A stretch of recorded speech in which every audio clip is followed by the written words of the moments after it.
Sejam bem-vindos à nossa edição 26 do podcast Geração de Valor Sustentável, ou melhor, do podcast Valor Sustentável.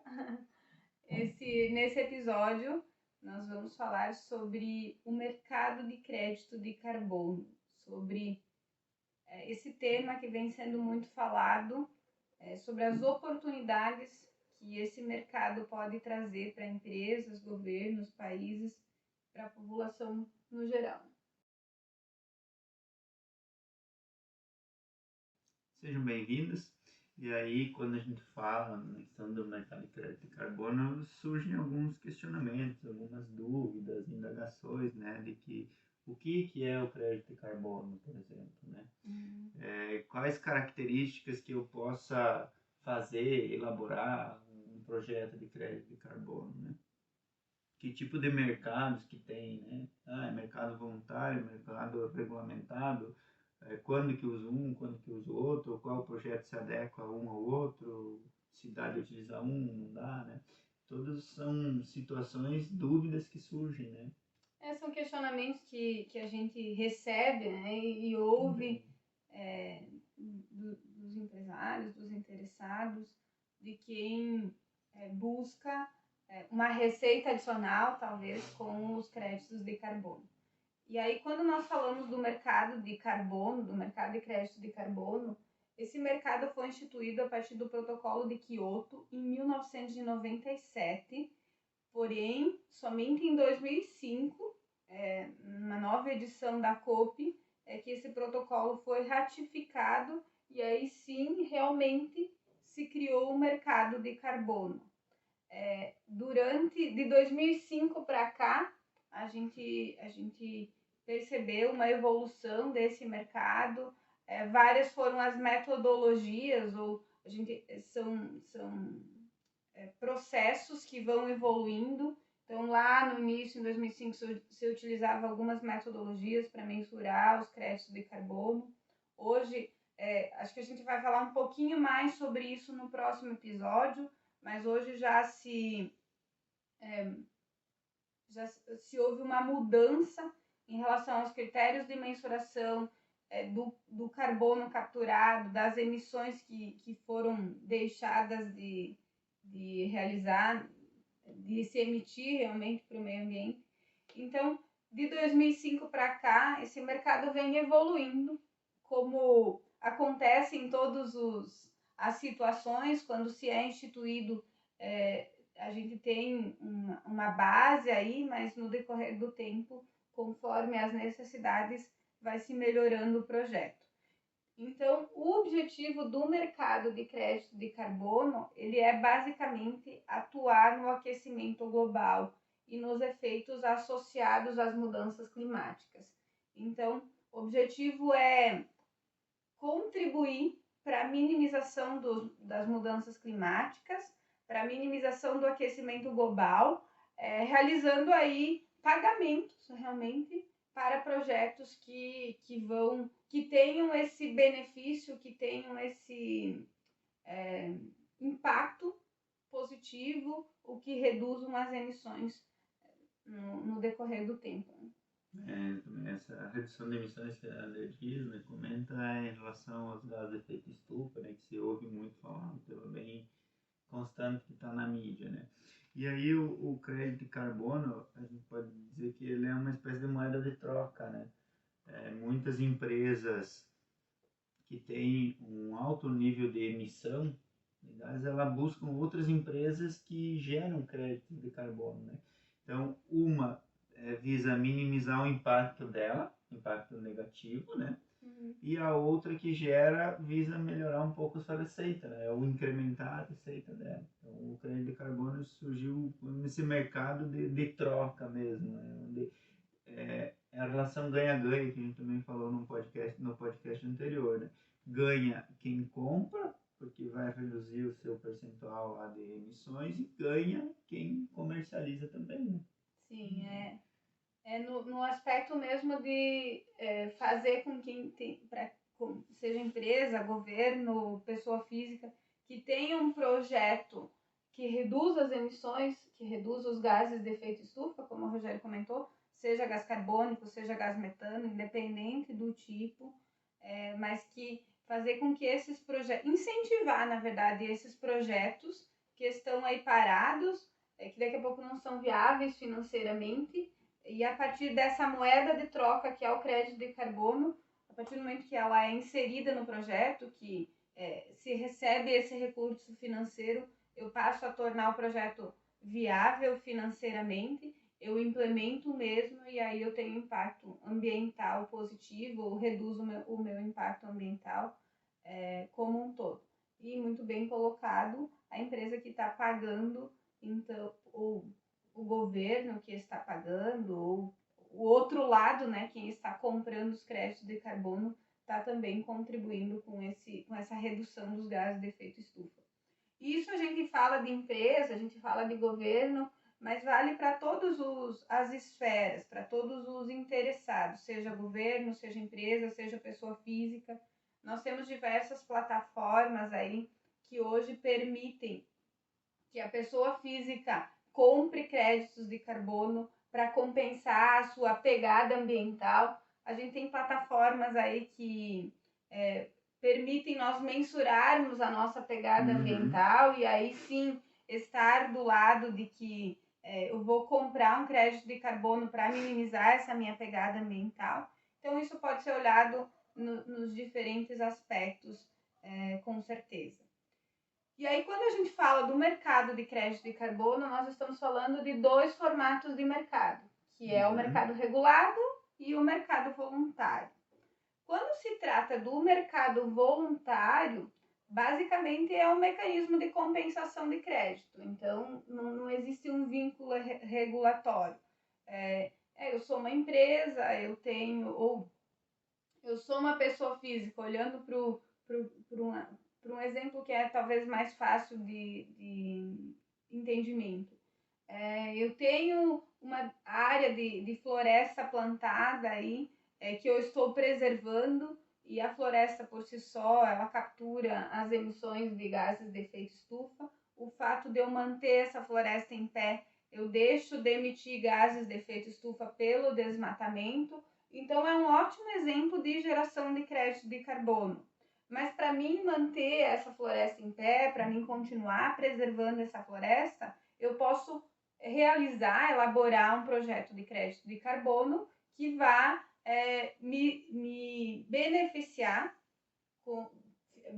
financeiramente com os créditos. Então, de um lado estou eu com a minha floresta, com a preservação dessa área plantada, e do outro lado, talvez eu tenha uma empresa que tem uma atividade que é mais agressiva ao meio ambiente, mas que quer, de alguma forma, compensar suas emissões, de alguma forma minimizar o seu impacto ambiental, que está olhando para esses aspectos, e a gente está vendo aí uma discussão na Europa, inclusive nessa semana teve movimentação de que possa haver cobrança por produtos, uma cobrança maior por produtos que têm um impacto ambiental maior no meio ambiente.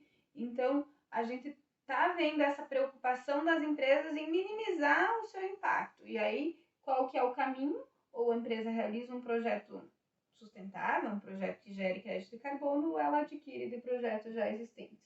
E esse seria o mercado voluntário, em que eu e o Rogério negociamos basicamente esse crédito de carbono. Obviamente, esse crédito de carbono não é simplesmente, tá aqui a minha floresta plantada, tá aqui as árvores, vamos estimar que vai dar tantas toneladas de crédito. Obviamente não é assim.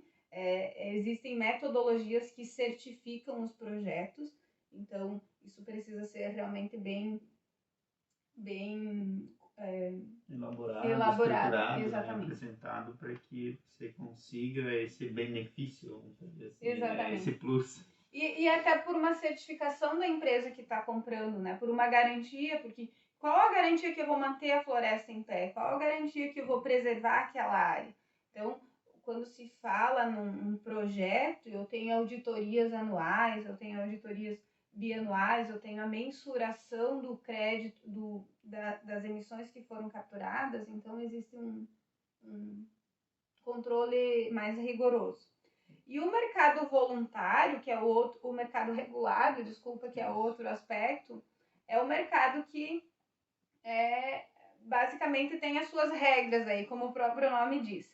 O mercado regulado, ele evoluiu muito com a COP26, em que foi aprovado o artigo 6, em que estabelece as regras de emissões para cada país. Então, basicamente, quando a gente fala do mercado regulado, a gente está falando do artigo 6 do Acordo de Paris, da COP26, em que cada país tem a sua responsabilidade de captura de emissões e, consequentemente, deve existir essa negociação entre os países. Obviamente, existem outros mercados regulados em operação já, mas o principal e o que mais irá movimentar talvez seja com a implementação do artigo 6 do Acordo de Paris mesmo. Exatamente. Então, e para refletir um pouquinho em dados, em números, em informações mais concretas do estudo que a Ana comentou, teve um estudo da Ecosystem Marketplace, né, que ela monitora o mercado de crédito de carbono em muito tempo já, né, para ser mais preciso, 16 anos. E aí, que é basicamente desde que surgiu... 2005, né, que a gente falou, então tá... Desde que foi incluído no protocolo de Kyoto, né, desde que foi aprovado no protocolo de Kyoto. Ela passou a monitorar e também divulgar essas informações, né. A título de curiosidade e informação, em 2005, aproximadamente 10 milhões era o volume de negociação de crédito de carbono. Ao passo que em 2021, e isso nem foi até o final do ano, foi até no mês de agosto aproximadamente, esse volume já estava quase chegando em 250 bilhões. Né? Então, de toneladas. De toneladas, isso, em toneladas de CO2, de carbonos capturados. Então, percebe que tem um salto, né, um aumento bem significativo na movimentação no mercado de crédito de carbono. E também a Kristalina Georgieva, da UFMI, também, ela relata, né, que teve um incremento também em investimento em valores negociados no mercado de crédito de carbono, e que isso representa num PIB global de 0,7%. E que isso também vai se estender dentro de uns 15 anos aproximadamente. Então, a gente está falando em quase 10%, ou até um pouquinho mais do que 10% em 15 anos. Né? De aumento no PIB devido, global, devido às negociações de crédito de carbono e devido aos investimentos que serão realizados para gerar crédito de carbono. Exatamente. Então, percebe que isso interfere ou vai ser inserido na cadeia, né? Na economia como um todo. E vai contribuir para o crescimento econômico que a gente falou no podcast anterior. Exatamente. Uma coisa vem puxando a outra, né? E ainda a Way Carbon também fez alguns comparativos, algumas análises com relação a isso, e direciona um pouco mais para números relacionados ao Brasil, né? Para ver o que isso movimenta, interfere no nosso país, né? Traria de oportunidades, talvez, né? Também, isso é bem importante, né? E que o Brasil, então, ele poderia suprir de 5% a 37% da demanda global em 2030 do crédito de carbono, né? E aí, relacionando com o que a Ana comentou antes do artigo 6 do Acordo de Paris, o Brasil também ele pode suprir de 2% a 22% da demanda global por esse mecanismo, né, do crédito de carbono também em 2030 já. Percebe que a Ana disse que no artigo 6 do Acordo de Paris, cada país tem uma meta, então por isso que já vem se mensurando esses números do Brasil. Né? E aí o que acontece, só para complementar o que acontece, o Brasil tem uma meta de reduções e o que o Brasil atingir mais que essa meta de reduções, ele pode vender. Então, quando se fala de suprir a necessidade, a demanda global dos outros países que não conseguem gerar crédito de carbono a mais da sua meta, ou que não conseguem gerar nem a própria meta, o que acontece? Esses países vão procurar o Brasil para adquirir esses créditos de carbono. E por isso essa questão de suprir a demanda global. Né? Uhum. Então nós somos um país que tem uma oportunidade gigante de não só cumprir a nossa meta, como de não só cumprir a nossa linha de base, que a gente chama, que é o mínimo que nós precisamos reduzir de emissões, mas também reduzir muito mais e gerar créditos de carbono, gerar projetos de crédito de carbono que os demais países vão adquirir. Então, suprir essa demanda dos demais países em relação ao crédito como um todo. E aí que interessante, né? Além de fazer isso tudo, essa brincadeira, entre aspas, né, do investimento do Brasil em redução dos gases de efeito estufa, no curto prazo, a gente está falando, eles podem gerar uma receita líquida de cerca de 27 bilhões de dólares de 2020 a 2030. Então, de 2 anos atrás, um ano e pouco atrás, até 2030. E ainda, né, se expandir esse prazo dos 2030 até 2035, esse número chega a 40 bilhões. Então, além de ajudar o planeta, tem o benefício ou tem o reflexo financeiro disso tudo, né, em receita. Com certeza. É bem interessante isso tudo, né? E aí o Brasil também tem a MOS, que é uma bolsa de comercialização de crédito de carbono, né? Brasileira e uma das pioneiras também no mundo, né? E ela estima que o volume de negociações no Brasil também de crédito de carbono pode chegar aí a 45 milhões, né? Bilhões, desculpa. Isso considerando o exemplo que a André usou de floresta somente, né? Então tem infinitas outras oportunidades, né? A gente está numa região inserida no agronegócio que também tem as suas oportunidades, tem possibilidades de projetos, né? E vejam que são números relevantes, alguns, quando a gente vê a perspectiva da mostra, está falando em 45 bilhões somente no que tange florestas, né? Isso. Quando a gente vê a perspectiva anterior, que o Rogério comentou, de 40 bilhões de 2030 a 2035, olhando todos os projetos de crédito de carbono, então não há um número exato, que a gente tem uma perspectiva positiva é que esse número pode ser relevante para o país mesmo. Uhum. Os benefícios, então, falando um pouquinho dos benefícios do mercado de crédito de carbono, eu acho que em relação à contribuição financeira para tornar o projeto viável, realmente, né, o crédito de carbono se apresenta como essa ferramenta. Para as empresas que estão realizando projetos de crédito de carbono, é um formato de certificação das boas práticas sociais, ambientais, que a empresa realiza, que os projetos não necessariamente sejam focados somente na parte ambiental, mas também tem um impacto social como consequência. E como para as empresas que estão adquirindo o crédito de carbono, então como uma alternativa de compensar suas emissões e de se sair bem aí com os stakeholders. Sair bem na foto. Se sair bem na foto, exatamente. Melhorar a sua imagem aí com os stakeholders. Uhum.